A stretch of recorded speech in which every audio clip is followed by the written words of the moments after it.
A very good day to you all, and to all, a very good day. Well, I thought I would start an exciting new endeavor, or escapade, depending on how you want to look at it. Now, as I said way back in video number 1, I believe it was, 5 things that make me question my sanity, blah, blah, blah, I will build damn near anything, should the mood strike me. AFVs, sci-fi, spaceships, cars, ships, shoes, sealing wax, cabbages and kings, whatever. But primarily, I am, and always have been, an aircraft modeler. And, like many aircraft modelers, I have my favorite subjects. Some of them I like so much, I have them in just about every freaking scale you can think of. So, I thought, that might be an interesting thing to do. Let's build a kit of the same subject in every scale, starting with 1/44th and moving up to, well, 1/32nd or even 1/24th if the kit is available. And so today, to kick off this new series, I thought I'd start with the Buffalo Project. Oops, wrong animal. Those were bison. No, I'm talking about the Brewster Buffalo, of course. There's something about that plane I've just always liked. I don't know what it is, whether it's that cute little rotund fuselage or the big radial engine up front, the mid-wing design or the wide-set landing gear. There's just something about it I find aesthetically pleasing. Plus, I do tend to go for the underdog, and let's face it, the Buffalo isn't going to go down in the annals of aviation history as the best fighter plane ever made. Nonetheless, I like it, so I'm going to build some, starting with this one, the Mark 1 Models 1/144th scale kit. Now, I did a little inventory, and it seemed that I have a great many Buffalo kits in various scales. I have one other issue of this, which is the B339, I think, the export version in RAF markings, and also Dutch, I think you get with that one. In 72nd scale, I have the 3 issues of the Hobby 2000 kit, which of course is the Hasegawa moldings in their boxes with new decals. And I also have an Airfix one. And this actually isn't that bad of a kit, despite the fact that it's, kind of long in the tooth these days, but get rid of the nasty rivets and it's actually pretty accurate, but we'll leave that one for now. In 1/48 scale, of course, the venerable Tamiya kit, still a very, very nice kit, and it's pretty ancient too. And then culminating with 1/32nd scale Special Hobby, this one here. So, I'm going to be building one of these per video, starting with 1/144th scale. Now, I can't guarantee that the videos are going to run concurrently. There will, of course, be other things in between them, but I'm going to do my very best to complete a kit per video. That's the plan, anyway. We'll see if that works out. Now, for this one, put that over there. So you get 2 kits in the box, and they are pretty tiny. It's a limited run kit, and you get 4 marking options, sorry. 2 Finnish and 2 US Navy. I'm going to do one of each. I really like Finnish subjects, so yeah, I'm going to do one of them. And of course, the pre-war stuff I'm a big fan of, so we'll be doing that. And so we'll kick off and crack on and all that painful stuff, shall we?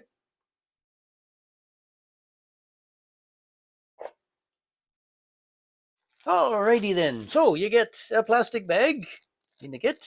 Actually, there's 2 plastic bags. There's another one inside with the canopies in. There are 4 sprues in total, 2 per kit, identical, of course. That, and then you get a very nice little set of decals and an instruction leaflet page thing, which also has the diagrams for your color schemes. There we go. And that's what you get. That's what you're starting out with. Now, I am going to be using a reference for this, despite the fact that it's tiny, but I'm going to use this reference for all 4 kits. And it's going to be this one here. Now, anybody who's familiar with the Ginter book series knows that these are pretty much a one-stop shop. They are absolutely superb. Pretty much everything that's available on any given subject will be in one of these books. Every photograph known to man, every drawing, every description. It's all in here. This is all you need to build a buffalo. Not a bison, but a buffalo. So, there we go. Alrighty then, here are the 4 sprues that you get in the kit, and as you can imagine, for something that's so teeny tiny, you don't get a lot in here. But what there is quite nice, I think. And you do get optional parts, such as this style of cowling here is actually for the later versions, the F2A-2 or the B339 export version. This is the style that we'll be using for this build.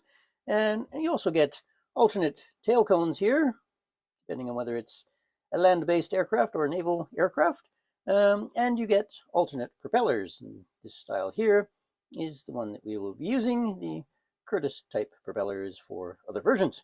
So it's pretty decent. I like it. It's good. Now, as you can see, I've started to do some painting here. I've got the wee little instrument panels painted in flat black, as well as the engine cylinders. Now, the push rods I picked out in a 0.2 millimeter Gundam marker, which is one of these puppies right here. Absolutely no idea what the whole Gundam thing is all about, not into it at all, but the marker is very, very useful, and it's a semi-gloss black, so it works just fine for the push rods on this. And I've also done the crankcase in semi-gloss gray. Now, apparently the predominant color of these early Buffaloes on the inside was aluminum lacquer in there. And I've done mine in Tamiya aluminum acrylic. And apparently they also had some sections of the sidewalls that were done in flat black. And I've picked these out in flat black, as you would expect. So this shouldn't be a very lengthy build at all, I don't think. Alrighty then, here's one of them put together. Not surprisingly, that didn't take very long, not a lot to it, and the fit is fairly decent. So yeah, that was a pretty quick build.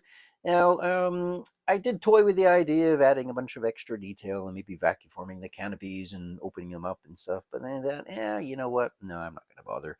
I'll build these mostly out of the box. I did add a control column and some lap belts in the cockpit.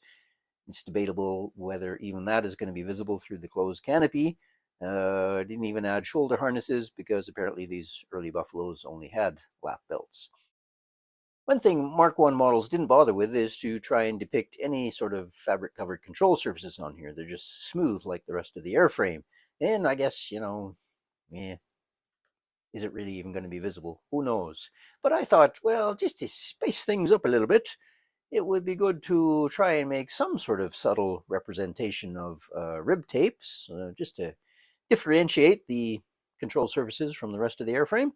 But the question is, how would I do that? Because that sounds really, really tedious to mask off all those tiny little stripes. But I came up with a solution. Allow me to demonstrate. I created a set of masks. Here they are on the second model.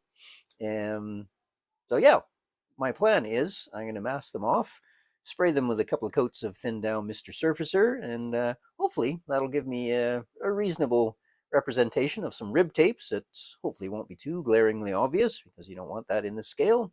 Subtle is the key word here. That's what I'm after. Who knows? It might be a complete waste of effort. They might be so subtle you can't even see them, but what the hell? Let's give it a go. So I'm going to mask up the other one and spray them and see how that looks. Now these masks, thank you, will be available to members only. So do think about becoming a member. Have a look at that. There's lots of videos on there as well that are members only, outtakes and how-to videos and stuff like that. And there will be other products becoming available to members only. So please do have a look at that and have a think about it. All right, let's crack on. Alrighty then. I used 2 coats of thin down Mr. Surfacer, airbrushed through my masks, taking the masks off, and I gotta say, I'm pretty impressed. I think that worked out quite well. You can see them there on the ailerons and elevators and on the rudder. They look like fairly subtle rib tapes that I think under a coat or two of paint, that's going to look fairly okay. I'm pretty happy with that. So as you can see, I've also got the tail planes glued on there. And on this other one, got them on there. And I've also added the life raft container and the tuna headrest behind the pilot's seat. Those are applicable to the US Navy version. The Finns didn't use them, so I've left that off the other one. So yeah, I've also added the window underneath the cockpit there. And again, that's applicable to the US Navy. The Finns either had that ferried over or just painted over. Either way, it's not on the Finnish aircraft, so that's going to be a little easier to deal with on the other one. This one, the frame lines are pretty heavy, so I've started sanding those down. And once I've done that, I can either, reinstate them with thin strips of painted decal or mask it and paint it, which doesn't sound like a lot of fun. But we'll cross that bridge when we get to it, shall we? So I've got a few other things to take care of, and then I can start painting these little puppies. Just about ready for paint here. This is the US Navy one. You can see that little life raft canister behind the cockpit there, and the teeny tiny headrest. And on the Finnish one, I've made a little just armor plate behind the pilot's head, and a tiny little rollover cage there, and there's a little headrest on that. So those are pretty much ready to paint. Now, you'll notice that I decided the canopy frames were a bit heavy. That's the original one there. And this one I've sanded off and polished and dipped in a Future, or Pledge as it's now called. And I think that looks quite a bit better. So yeah, I'm going to do the same for the other one and get them glued on, and then that's ready to go. And then we got the cowlings here. If you can see that. Drilled out the machine gun openings. That and both those. And I also noticed that the early Buffalo was an exception to the rule when it comes to painting engines.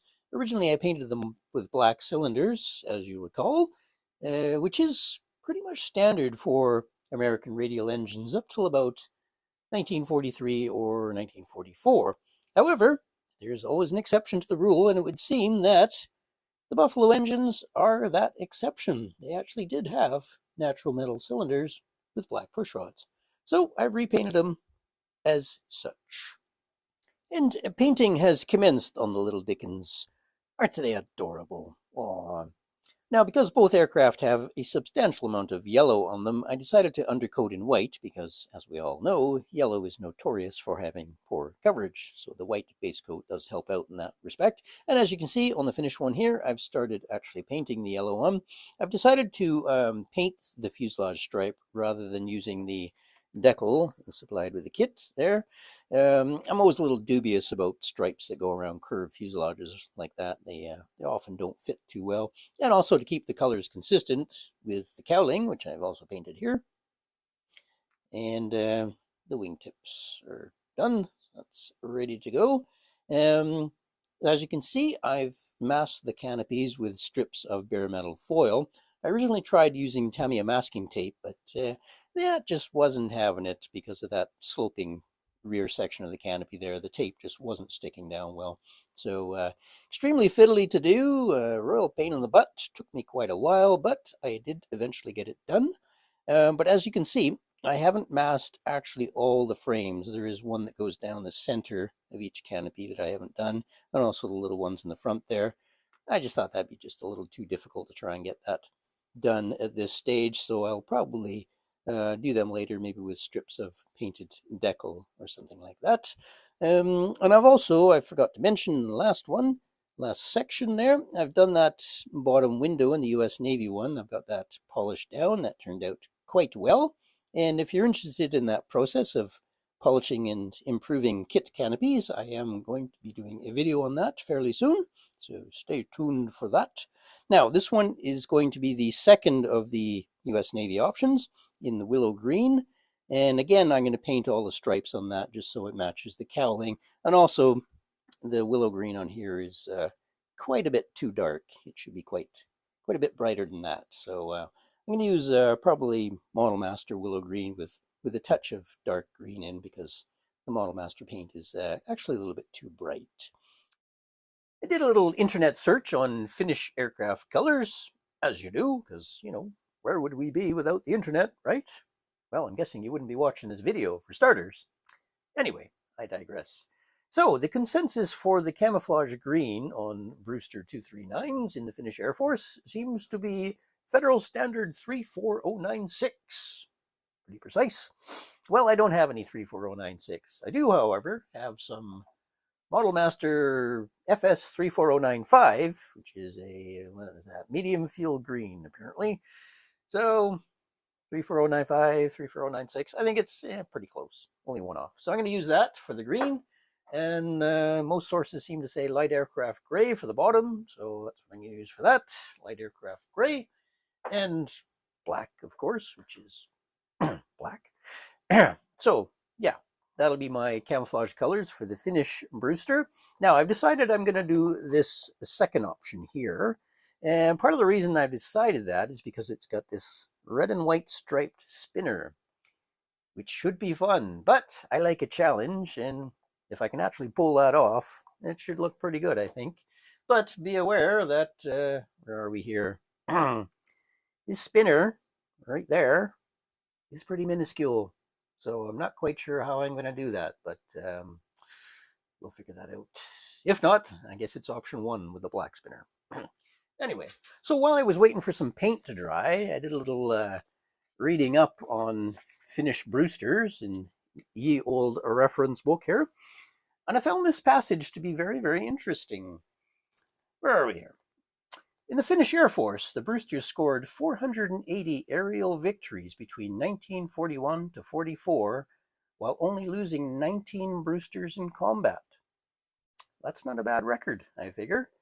It goes on to say, the 26-to-1 kill ratio, the Finnish 239s enjoyed the best kill ratio of any fighter, Allied or Axis, during the World War II years.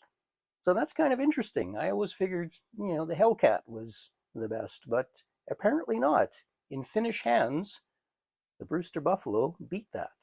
So perhaps history has been a little unfair to the old Brewster Buffalo. In the right hands, it was actually a pretty good airplane.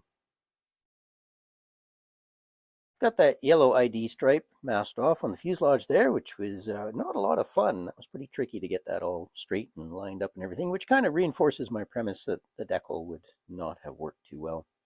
Anyway, got that done. I've got the rudder painted white and masked with bare metal foil. As you can tell, I'm a big fan of masking with bare metal foil. And I've got the gray on the bottom there. The wingtips masked off, so we're ready for the camouflage green. Now, I discovered that these plans, very handily, are actually 1/144 scale. So, what I'm able to do is to use them to make masks for my camouflage. So, I made copies, and yes, I am running out of black ink, and that's why they're kind of pale, but that's okay. They'll still work. And so I've stuck some Tamiya tape on there. And if I could find my damn knife, I would just, there it is. Okay, so what I'm going to do is just carefully cut out my camouflage pattern on the side and use that as a mask. Oops. Like so. It's an approximation anyway. But that worked quite well. As you can see, I've done it on the other side here. Got them all masked up there using Tamiya tape, and I've used Mr. Masking Soul for the tricky bits, the awkward bits. Mr. Masking Soul and his charming wife, Mrs. Masking Soul.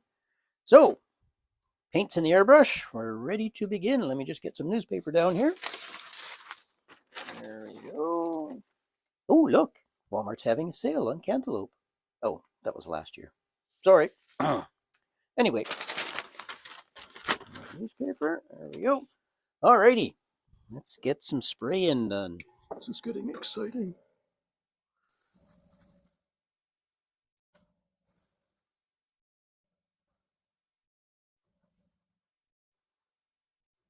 One thing about this scale, you don't use much paint, that's for darn sure. They may not be to everyone's taste, but I quite like these tiny critters. I mean, you can build up an entire collection of aircraft in the size of a postage stamp. Unless you're building airliners, of course. And there we have it. There's a couple of coats of green on there, 2 light coats. Once that's dry, I can get my black camouflage on. And this baby will be ready for decals after a clear gloss coat. But before I do that, I'm going to tackle that spinner, because if I can't pull that off, well, it means a change of decal options. And in the meantime, I have also, let's get it out here, there we go. I've done the aluminum on the US Navy version, and the tail is white and masked off, so all that needs is the yellow upper wings and the willow green for the stripe and the wing chevron and the cowling.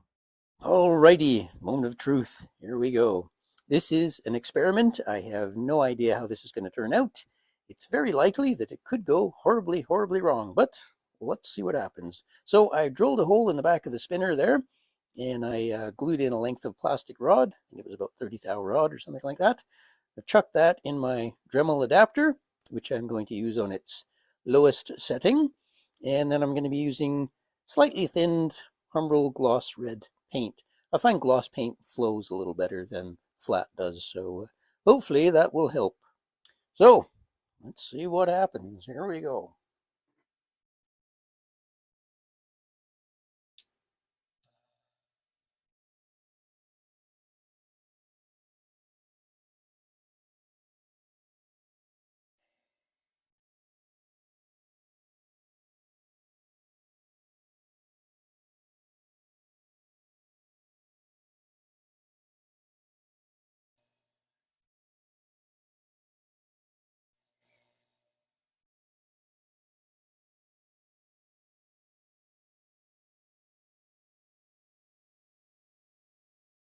What does that look like?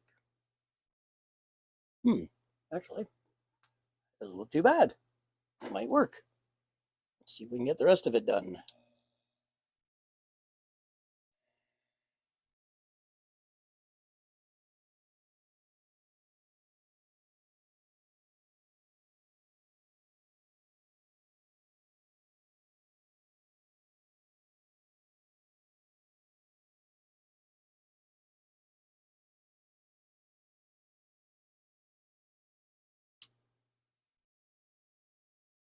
Hmm, you know, I think I can live with that. I'll just touch in the rest of it by hand, and yeah, we might have something usable there.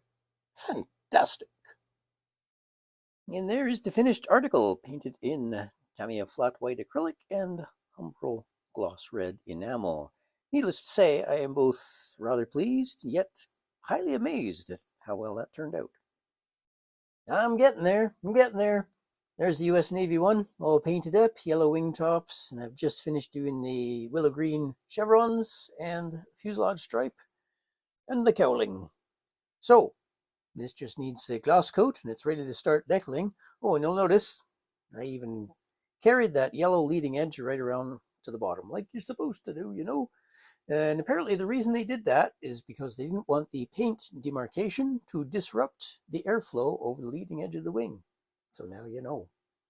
That's that one. And here is the finished one, which is unfinished, yet finish somehow.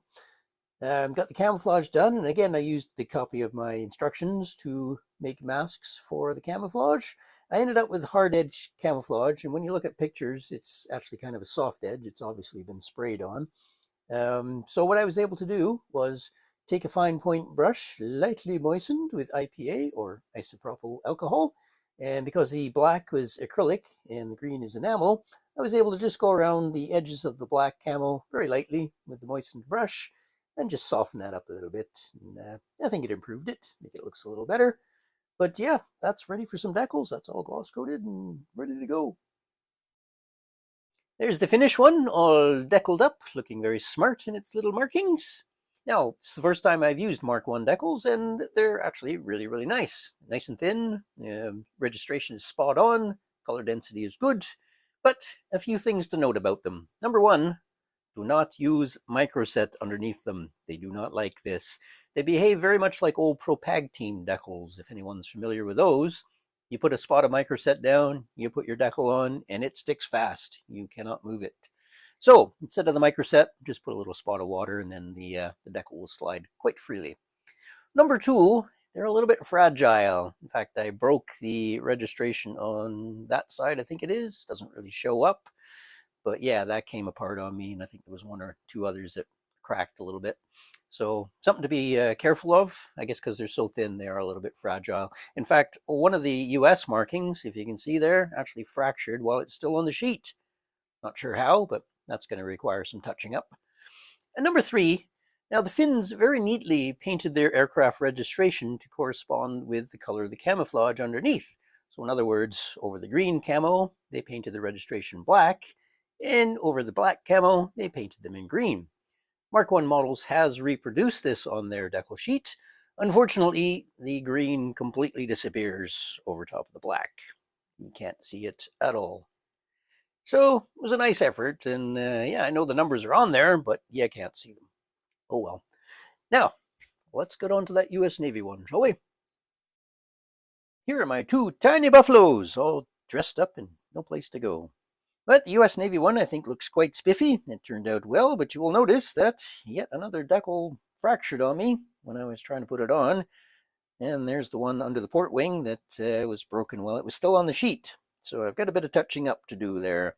And same with the wing walks there, a little bit of touching up to fill in the gaps. But all in all, I think they turned out quite well. One final observation about the Mark I decals is that they are completely impervious to any form of decal setting solution, at least any in my collection anyway.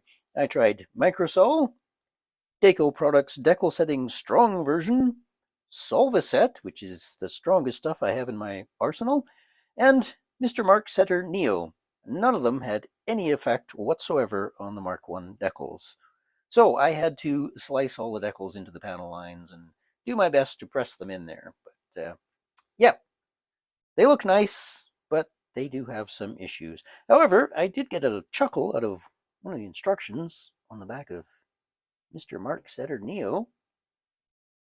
Remove any excessive liquor. So I guess the advice here is don't down a bottle of scotch before you use this product. Don't drink and decal, folks. It's just not worth it. Nearly there. We're down to the nitty-gritty. You know how painful that can be. So I've got the clear coat on both of them. Clear flat on that one. Semi-gloss clear on the US Navy. Canopies are unmasked. Propellers are done. Wheels are done. And you'll notice that even in this Lilliputian scale, I still flatten the bottom of the tires. I just think it looks better. So I need to finish off the canopy framing, and I've started spraying some clear decal film there with tiny strips to glue that.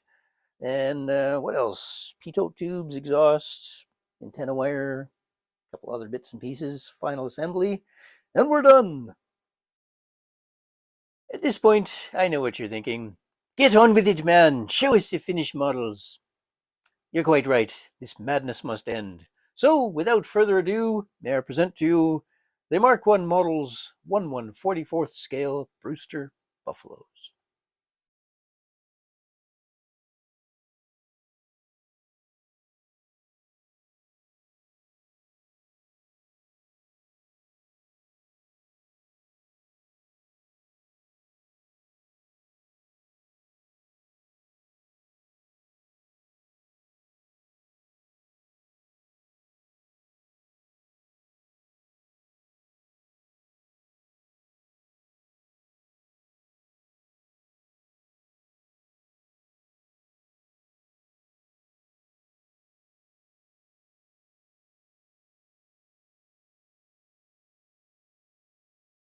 And there we have it. Two tiny buffaloes to add to my 1/144th scale collection of aircraft.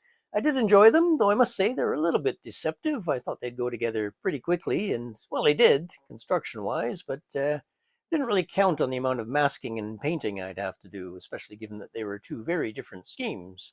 So it did take me quite a bit longer than I thought. It was rather fiddly and sometimes rather difficult to see, but I'm fairly pleased with the way they came out. Now, I hope you enjoyed this first video of this 4-part Buffalo series. The next up will be the Hobby 2000 in 1/72nd scale, so look out for that one as soon as I can get it done.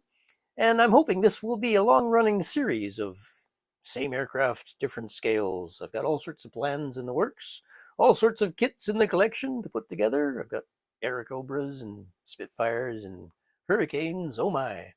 So look out for future series on same airplane, different scales.